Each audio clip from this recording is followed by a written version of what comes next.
What's happening YouTube? Welcome to the latest video. Today I'm going to be taking you through the mistakes that I have made in my lifting career, in my fitness journey. I've narrowed it down to 5 and hopefully that's going to give you an incredible amount of value and you're able to take a lot away from that. Bruno, do you have anything to add in this intro? I mean, you can't even see him, but he's in sleep mode, aren't you? Come here. Come on, give the fans what they want. Come on. By the way, do you like my makeshift penknife mic? He's a good boy. He's a good boy. Yes, he's a good boy. He's a good boy. I feel like there would be far more entertainment on this video if it was just a video of me and Bruno playing for 5 minutes. If you haven't come across this, what are you doing, mate? You got a furball? Furball. Guys, let's get into this video. If you are new here, please make sure you hit that big red subscribe button. It's obviously going to really help the channel out, help me out. And I want to just get into the first topic. Okay. Are you just going to stay there while I start the video? Okay. So to give you a little bit of a backstory, I suppose, before I go into my mistakes that I feel I've made, I want to take you through my journey that I've kind of come from. I've been now lifting for about 10 years, and where I started, I was a pretty skinny kid. I then put on a lot of weight through uni. Like at school, I was always kind of the skinny little boy.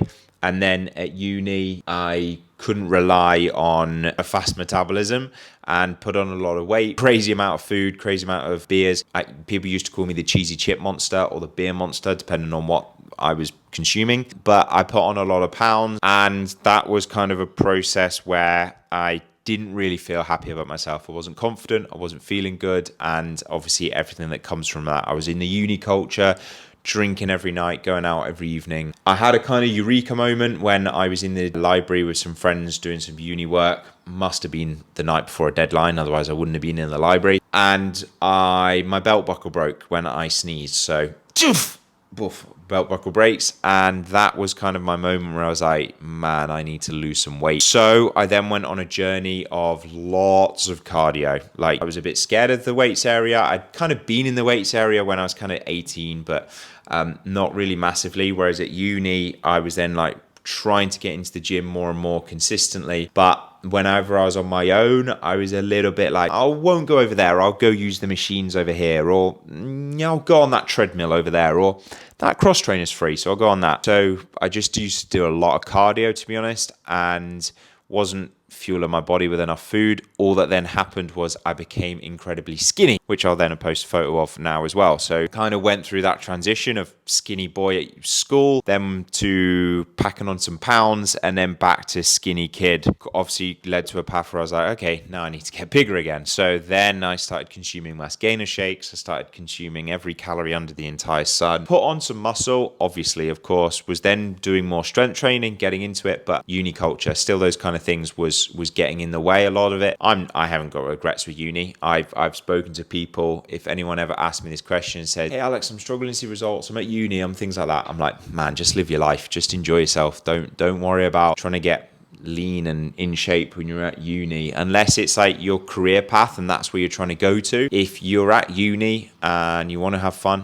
man. You don't want to come out of uni with regrets, and I certainly didn't. That was a tangent, so railing it back in. Yeah, eating loads of calories, eating like kind of dirty bulking, and again, put on a bit more excess fat and had to shape it off. But yeah, kind of went through transition. Bodybuilding style training, very much push, pull, legs, chest, back, arms, those kind of things, all those good stuff that bodybuilding splits bring for. Followed a lot of bodybuilders in terms of like the Olympia, things like that. I still do. I still pay attention to that. But where I am now is far more on a CrossFit base level, far more on a performance based level. That wasn't something that happened very quickly. When I then actually qualified as a PT 5 years ago now. I was in a gym where functional training was something that I'd never heard of, but it was kind of something that I needed to learn of. Started doing more on that with elderly clients, if I can say that, but that's kind of the clientele that was at that gym. Started to learn all around that and then build in those functional areas and build through that, and started to implement that into my own training, started Olympic lifting, found a love for it, wanted to then start getting fitter, stronger, faster, more mobile, moving better, performing better, being better in life, all those kind of things where like, okay, this is quite exciting. So that's my kind of backstory. I hope if you are still here and you are still listening and I've still got your attention, fantastic. But that's kind of my backstory to set us up for where we are now, which, as I said, I want to give you my 5 mistakes that I feel I've made over that process, that if you're in kind of the middle of the journey,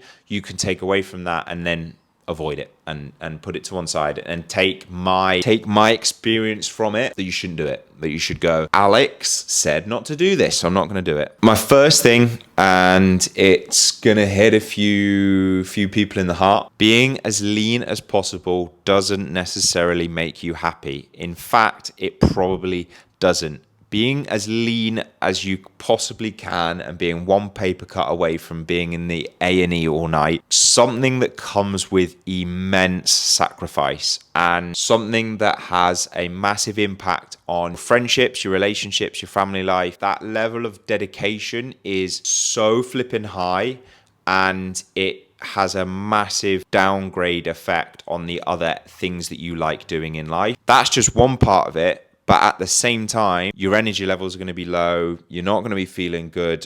You're going to be really snappy. All these things that actually then have a negative effect on just the way that you go about your life. That has an impact on things as well. So you might look in the mirror and go, yeah, I'm lean, but you feel pretty shit. I remember at the time when I used to be doing it a lot of getting lean as possible, I used to say, you look your best when you feel your worst, and you feel your best when you look your worst. Like, yeah, I don't really agree with that anymore. But at the time, that's kind of the way I used to think of it, to trick my mind to keep kind of shredding up. But I can say for a fact now that I'm not as lean. I'm far bigger, I'm far stronger, but I'm not as lean as I was in those past times. But I'm way happier with the way that I look, and look at myself in the mirror with far more happiness than going, chest needs a little bit more, or my biceps are a little bit small. Number 2 is to focus on how well you move before focusing on how much you move. More plates does not equal more dates, okay? So focusing on really dialing down your movement quality in those early stages is going to enable you to consistently always progress. If you're feeling that in this point in time you've hit a bit of a strength plateau and you're kind of at this level where you can't get through, I want you to look at the way that you are moving that weight. Are you controlling that weight in the best way possible, in the best shape possible, and moving that to a high quality? If any of those answers is no, then I would say you strip back the weight, you work on that, and then you build back up. I know there was a stage where my bench was not very good, and this is kind of like a couple years into my journey. I was hitting a 1RM of 90 kilos, so potentially like that's a good number that some people are working towards, but my technique was awful. Bum coming up, everything moving around, it wasn't good. So I stripped all the way back down to a bar, and then over the months I built that back up and built it honestly to the point that it is now, where it just always progresses. And that's the point I want to make, is that by focusing on your quality, that plateau and that wall of strength is never going to happen, because you're always going to keep breaking through it. Because the limiting factor of just relying on some brute strength, you can rely on brute strength, but also good quality, and that is powerful. Number 3 is you can't expect to get fitter or stronger if you're jumping from workout to workout to workout to workout. In my early stages, I used to pretty much do a different workout every day. And okay, I saw changes, I saw progression, things like that. I'm not saying it can't be done, but to truly maximize your gains, to maximize your adaptation in your body, and therefore create muscle stimulus, growth, all those kind of good things, you need to be following a process, following a plan, and following something that's going to give you progressive overload, and something that excites you, something that tests you, and something that you can build through and enable you to thrive. Number 4 is that cardio should not A, to be to burn calories, but B, involve boring, mundane, multiple hours on a walking incline treadmill or on a cross trainer. There are 1,000,001 ways to get fit, right? Therefore, there's 1,000,001 ways to test yourself through. I know for a fact with the way that I train myself and the way that I train my clients is building our aerobic capacity in of completely varied abilities and varied ways and varied stimulus and varied dynamics that's going to ultimately cover that entire package and tick every single box.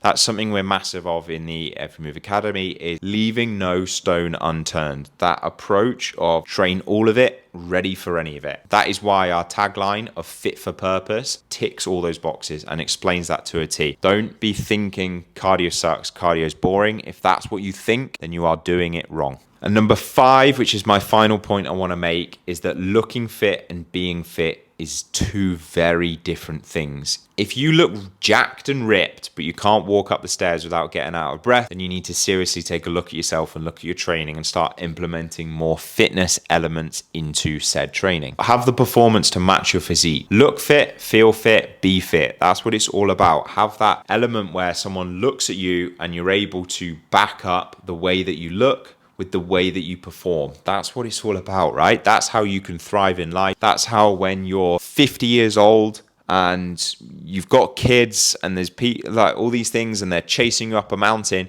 and you're able to go on big hikes with them at the weekend because you haven't restricted yourself in the early stages of your life. And you might say, Alex, I'm not thinking too far ahead. But that's something I've discovered so much through, as I said before, where I first started PTing in a gym where I was experiencing a lot of people who were older people and hip problems, knee problems, all these things. And it was an eye-opener to myself that I was like, I don't want to get to that age and not be able to do whatever the flipping hell I want. And okay, there's limits. You're going to hit a bar eventually, but I want to be a fit flipping 50 years old, 60 years old, 70 years old.